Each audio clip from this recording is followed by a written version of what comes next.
Bonjour et bienvenue sur cette vidéo de présentation où nous allons parler de Canary. Alors pour expliquer ce qu'est le Canary, eh bien nous allons faire un petit voyage dans le temps, dans le passé, et nous allons parler des gueules noires, c'est-à-dire des mineurs de charbon. Lorsque les mineurs creusaient en très grande profondeur, il leur arrivait parfois de libérer des poches de gaz. Et ces poches de gaz avaient la particularité de ne pas avoir d'odeur particulière, donc ils ne se rendaient absolument pas compte qu'ils avaient libéré des poches de gaz.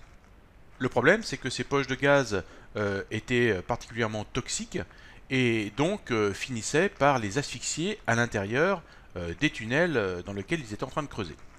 Donc ils ont eu l'idée d'amener avec eux dans les tunnels de forage des cages avec des canaris à l'intérieur ou d'autres types d'oiseaux qui étaient capables de chanter et de faire un peu de bruit.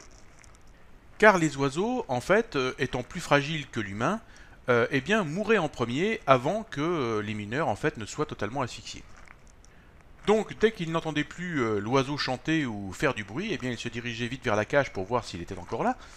Et s'il était mort au fond de la cage, eh bien, il fallait très vite évacuer le tunnel. Cela voulait dire qu'il y avait certainement du gaz qui avait été libéré.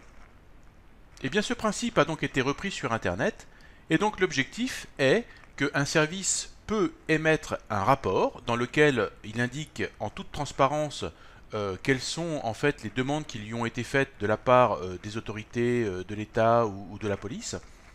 Et donc on appelle ça le Warrant Canary. Et donc quelques services sur Internet, en particulier ceux qui sont particulièrement ciblés en matière de sécurité, eh bien font chanter leur petit canari sous forme d'un rapport de transparence. Et donc vous pouvez consulter ces rapports régulièrement pour savoir s'ils font l'objet de demandes de la part des services de l'ordre. Alors il existe un site qui tente d'agréger tous ces rapports de canaris qui s'appelle canarywatch.org. Donc je vous invite à aller sur ce site internet et donc de regarder si l'un des services que vous utilisez s'y trouve. Ceci étant dit, la liste que vous allez trouver sur ce site n'est pas exhaustive, donc renseignez-vous peut-être auprès du service que vous utilisez s'ils n'ont pas un Warrant Canary déjà présent et qui ne serait pas forcément listé sur ce site. Alors nous allons faire tout de suite un petit tour sur ce site et regarder si on peut aller consulter quelques Warrant Canary.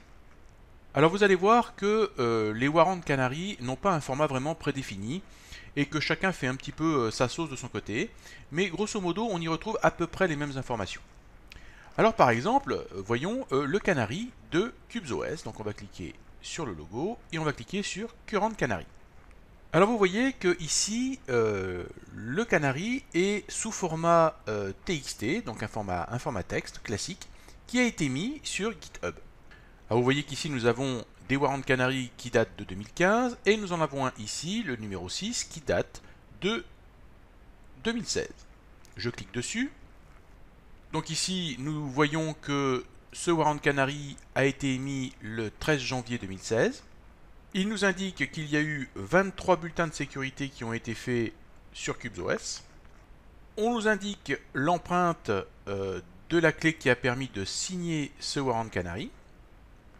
Alors je ne vais pas expliquer aujourd'hui comment faire pour vérifier la signature d'un Warrant Canary, je vais faire une vidéo spéciale sur le sujet des vérifications de signature, surtout suite à ce qui est arrivé à Linux Mint ces derniers jours. Donc je verrai avec vous plus en détail dans une autre vidéo, vraiment comment vérifier correctement des signatures.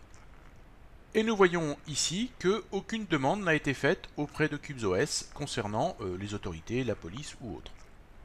On nous précise même qu'il n'y a eu aucune demande concernant l'introduction d'une backdoor. Voilà, ensuite vous avez diverses informations qui peuvent être intéressantes concernant entre autres le développement de CubesOS. Et vous avez enfin en bas des preuves de la nouvelle fraîche en fait, qui donne en fait des extraits de nouvelles qui sont données par des journaux et qui donc prouvent la fraîcheur de l'information qui est donnée ici. Donc voilà un modèle utilisé par CubesOS pour faire son Warrant Canary. Alors nous allons en voir un autre. Prenons par exemple celui de SpiderHawk que je vous avais présenté. Nous voyons ici que le dernier Canary a donc été émis le 2 février 2016. Et nous voyons qu'il a été signé. Et nous voyons qu'ici, sur le même fichier, en fait, nous avons plusieurs rapports. C'est-à-dire qu'ici, nous avons aussi 2 août 2015. Et nous avons différentes signatures qui viennent attester de la validité de ce canari. Et nous avons seulement une seule information qui est, eh bien, en fait, tout va bien, comme c'est marqué ici en haut. Pas vraiment de précision, simplement on nous dit, ben, tout va bien, rien à signaler. Voyons maintenant un petit service, par exemple, de VPN. Je vous propose par exemple de voir ePredator. Et nous voyons qu'ici, nous avons pareil un schéma très proche de ce que nous avons vu jusque-là, avec toujours une signature, une empreinte.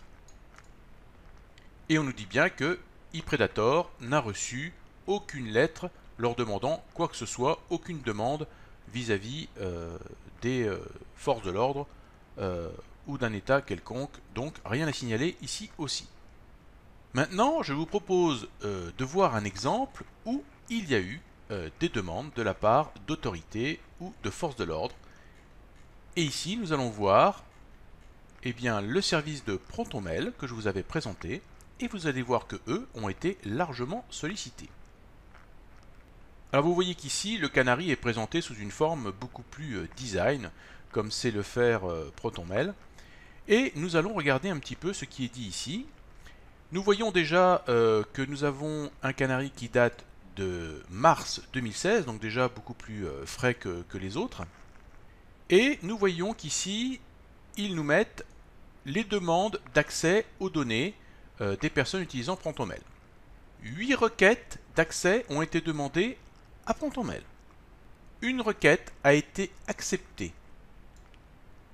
7 requêtes ont été rejetées. Une requête a été légalement demandée. Car en fait, ProtonMail ne donnera d'éventuelles données que s'il y a bien une demande officielle de la justice leur demandant de donner des données. Donc je pense que cette requête qui a été acceptée et celle-ci, eh bien, sont la même. Ensuite, nous avons la liste des demandes de rétention de données. C'est-à-dire qu'on a demandé à ProtonMail de conserver les données quelque part, dans l'objectif ensuite de les transmettre à un service de justice. Une requête de rétention a été demandée. Et une requête a été acceptée. Aucune requête n'a été rejetée. Et il y a bien eu une demande légale de la justice pour faire une rétention de données. Alors voyons maintenant quelques précisions importantes que nous donne ProtonMail concernant ces requêtes de données. Donc ici, on nous précise que ce sont des demandes officielles de la justice suisse auxquelles ils doivent répondre et où ils sont obligés de répondre. Ensuite, ils nous précisent qu'ils ne peuvent répondre qu'à des demandes de la justice suisse et non pas de justice venant de l'étranger qui ne collaborerait pas avec la justice suisse. Donc en gros, un État étranger devra d'abord passer par la justice suisse qui, elle-même, fera cette demande si elle pense que c'est justifié. Ensuite, il nous indique qu'il aurait parfois demandé de retenir des données d'un utilisateur de façon permanente, c'est-à-dire aucun délai limite dans le temps. Mais il nous indique que ces données ne sont pas transmises, elles sont juste retenues sur leur serveur. Et enfin ici, il nous indique qu'ils ne peuvent en fait conserver ces données sous forme chiffrée, car ils ne peuvent pas déchiffrer ces données eux-mêmes, donc les demandes qui leur sont faites de rétention de données sont en fait uniquement que des données chiffrées qu'ils retiennent de façon indéfinie dans le temps. Alors je pense qu'ici c'est un petit piège pour eux, puisque si jamais ils avaient le malheur de détruire ces données dont on leur a demandé de les garder de façon indéfinie dans le temps, eh bien ils pourraient être condamnables par la loi pour avoir détruit d'éventuelles preuves. Donc je pense qu'ici ils auront certainement de plus en plus de demandes de ce genre, qui fera qu'ils seront un petit peu sur un champ miné, car ils devront conserver ces données avec beaucoup de soin s'ils ne veulent pas avoir des problèmes avec la justice. Donc même s'ils ne sont pas en mesure de déchiffrer ces données eux-mêmes, malgré tout, cela met une épée de Damoclès au-dessus de leur tête, et donc ils seront menacés de toute perte de données qui sera considérée comme une destruction volontaire de données vis-à-vis de la justice. Et là, c'est pas très bon pour eux. Ensuite, voyons voir un petit peu quelles sont les autres requêtes qui leur ont été demandées. Alors, il nous précise ici en fait qu'ils ont eu de multiples demandes de suppression de comptes et qu'elles sont en fait tellement nombreuses qu'ils ne les ont même pas listées ici sur ce Canary. Et il précise qu'ils peuvent en effet, s'il est prouvé que le compte a été utilisé pour faire des choses qui sont illégales ou autres, eh bien qu'ils seront en mesure effectivement de supprimer le compte. À condition bien sûr que la demande en soit faite par la justice suisse, comme toujours. Donc ils nous font une petite liste non exhaustive des cas dans lesquels ils pourraient supprimer un compte sur Protonmail, c'est-à-dire entre autres ceux qui utilisent Protonmail pour par exemple diffuser des ransomware ou faire du phishing ou d'autres choses de ce genre. Il y a par exemple ici l'évasion fiscale, entre autres. Donc vous voyez que les raisons pour lesquelles ils pourraient fermer un compte sur Protonmail sont diverses et variées. Nous voyons ici que ce Warrant Canary est particulièrement détaillé et nous donne de bonnes informations sur le comportement de Protonmail vis-à-vis de ses utilisateurs. Alors ici nous avons une petite information particulièrement croustillante où il nous est indiqué qu'en fait le FBI américain a demandé la rétention de données donc sur un compte d'un utilisateur, mais que ces données sont toujours en Suisse et n'ont pas été réclamées en fait par le FBI. Donc, comme je vous le disais tout à l'heure, je pense qu'ici l'objectif est surtout de mettre une épée de Damoclès au-dessus de la tête de Protonmail, mais que ces données ne seront jamais en fait réclamées pour la bonne et simple raison qu'ils n'ont pas les moyens en fait de déchiffrer ces données. Donc la rétention de données ici n'a pour but que de rendre difficile le travail de Protonmail plus qu'autre chose. Ensuite ici nous avons une information particulièrement intéressante qui nous indique en fait que l'Angleterre a demandé en accord avec les conventions européennes d'entraide judiciaire des données à Protonmail concernant un utilisateur et que des preuves ont été données à Protonmail de la gravité apparemment de crimes faits par cette personne. Mais il y a une chose qui est intéressante à voir ici tout à la fin, c'est que premièrement les données ont bien été donc envoyées à la justice, mais en plus ici il nous est dit que la cryptographie a également été donnée. Alors ici nous n'avons pas plus de détails sur cette histoire de cryptographie, mais je dois reconnaître que cette information est assez troublante, car on n'a pas ici uniquement donné donc les données, mais également peut-être le moyen de déchiffrer ces données. Donc c'est un peu contradictoire avec ce que nous avons lu ici en haut qui disait que on ne pouvait pas déchiffrer les données, et en même temps ici on nous dit que la cryptographie a été donnée. On a également ces quelques mots ici qui nous disent que les données ont été envoyées dans la limite du possible.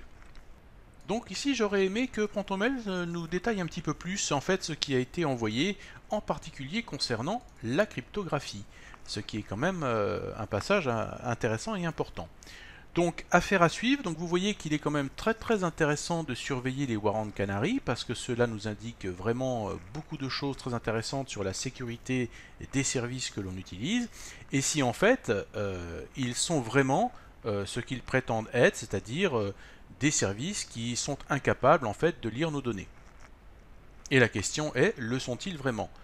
Donc, n'hésitez pas à consulter tous les Warrant Canary des services que vous utilisez pour avoir toujours un œil sur ce qui se passe. Ce que l'on peut dire ici, c'est que Protonmail joue réellement la transparence.